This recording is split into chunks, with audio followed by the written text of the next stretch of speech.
او داسې کچیرې په ژبه سره څوک تشی وڅاکي نو هغه څکل په وجه باندې د یغ رژه خو موتیږي نه. البته دا عمل مکروه عمل دی، دا عمل خوښ شوی نه دی. مطلب یې دا دی چې دغه رژه کې د یخ په صوبه کې فرق راځي.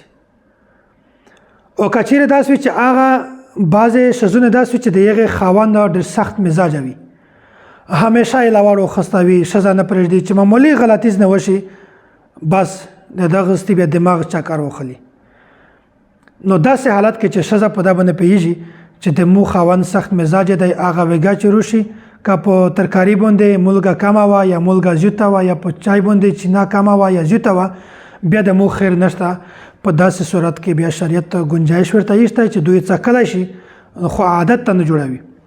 څکلی شي هغه دا وڅکي په انا بعد هغه خوند تیاکو د داسې ښځې دپاره د رژه مکروه کېږي، نه په صوبه کې فرق نه رسي.